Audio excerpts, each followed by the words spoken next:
get her in the sunlight here. Sometimes when you get in there and really disturb the hive like that, you displace some of these youngsters that may not have ever been outside of the hive. And every now and again I'll find these guys just walking around the floor kind of aimlessly.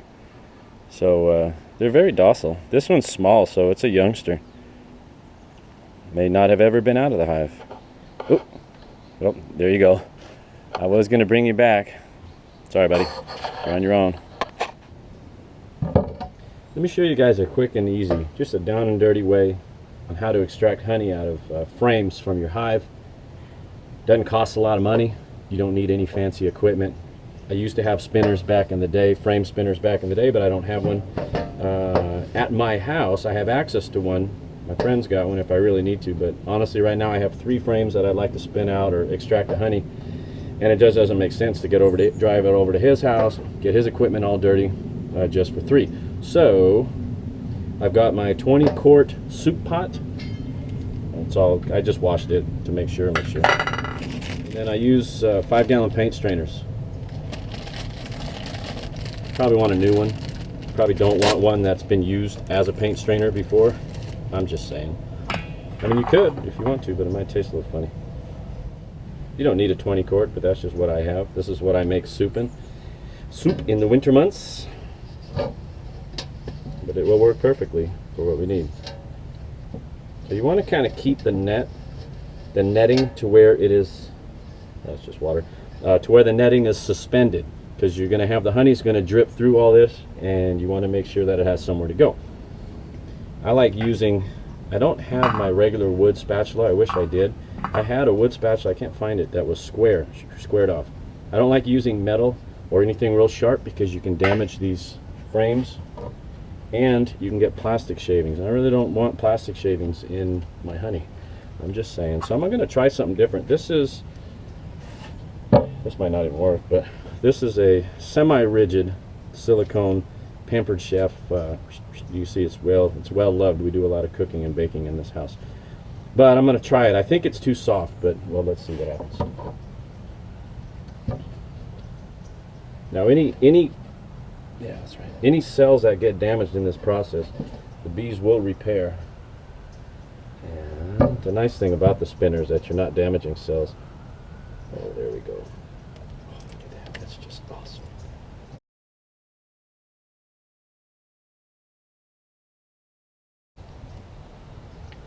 But that's all right. So my plan is to clean this out, and then I'm going to put these frames literally right back in the hive and give those girls some work to do to clean them, but they will bring it back to snuff. And this is just a little bit too soft. I'm gonna have to do some research and find a different one, since my wooden one seems to be MIA. Man, if this was smell-o-vision, oh, you guys are missing the 4th dimension.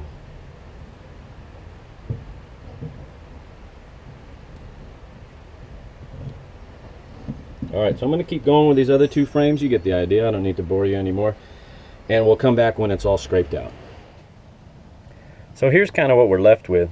It's not complete extraction by any way, shape, or form, but it gets the good percentage of it off. The bees will take this honey and reuse it. They'll clean these things up in a couple of days. These frames will be prepped and ready to go. So I'm going to go ahead and climb up the mountain there and slip these back in the box, and we'll see. Oh man, that's like finger licking good. Oh.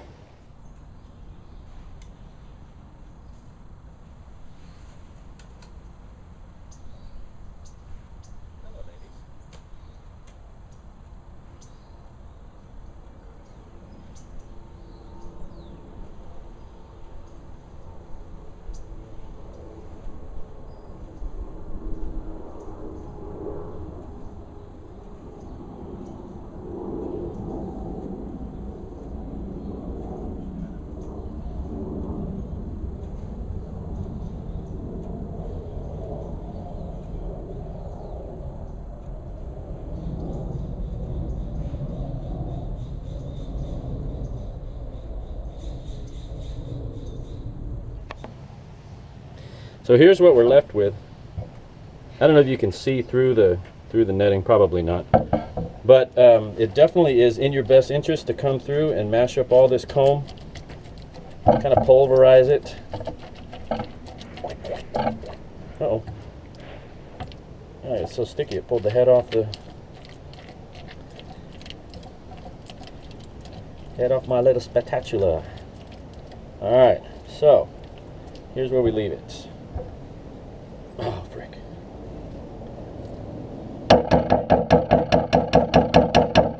Sorry about that. This thing's getting yanked off. Yes, my hands are clean. I just washed them. Well, not that you guys are getting any. I mean, unless you want some. Okay, so.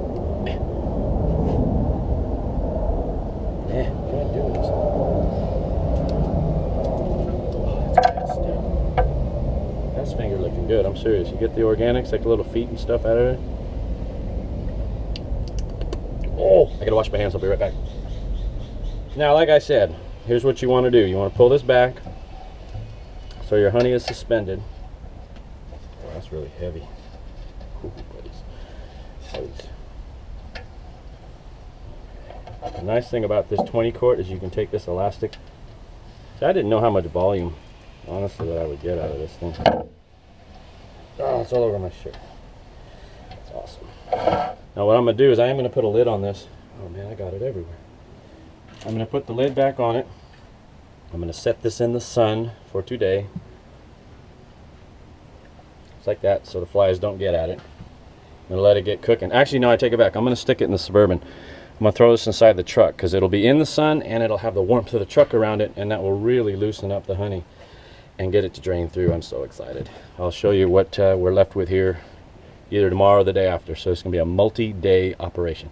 Okay, I'll see you guys in a bit. So it's the next day. This sat in my truck just during the day. I don't really want them to get too warm. It was, I think it got up to about 67 degrees, the ambient exterior temperature, so I'm sure the truck was closer to 80-ish. Inside, I don't want them to get too hot because then you're just buying pasteurized honey, and that's not really my intention either. It looks like the majority of this has come out. Here's what you're left with. This is just the crumbly wax.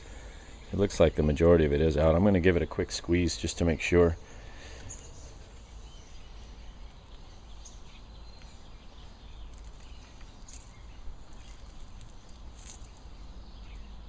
Yeah, there's nothing really to come out of here.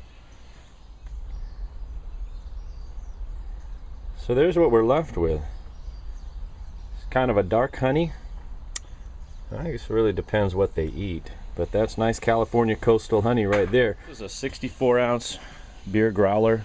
I like it because it's got the little doodad here. It makes it for easy, clean pouring for when you want to dispense the honey into smaller gift-giving containers.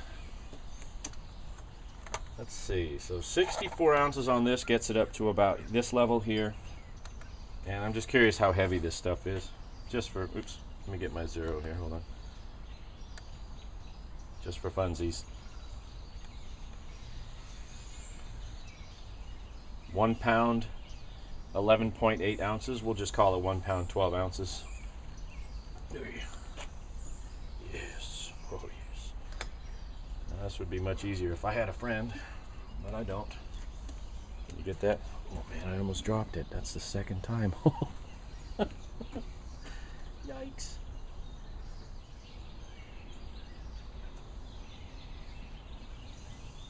Really?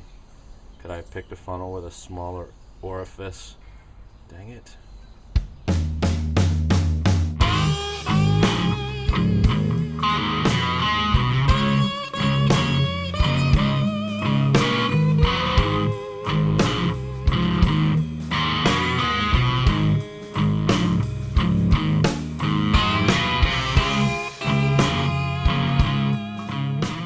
I need to go get another jar.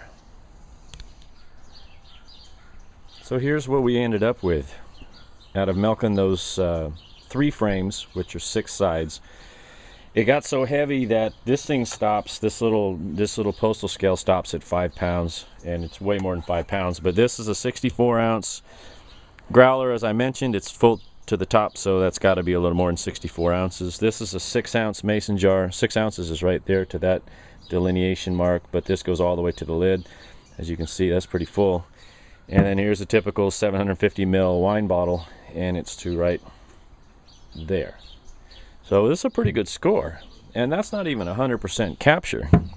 I don't know that you ever really get 100% capture, but here in the next few months I'm going to build a spinner, so stay tuned for that. But that's definitely a more efficient way to extract the honey, and it's less damaging to the cells, which gets the bees back on track quicker to make more honey. Let's take a look at this in the sunlight. So that's what we're left with. Amber goodness. All those little air bubbles are just from the transfer of the honey. In a few days that'll clear up. Oh man, that's pretty cool. That's very cool. Listen, I appreciate you guys watching, sticking with this series, and I'll talk to you soon. Gotta go, gotta run. See ya.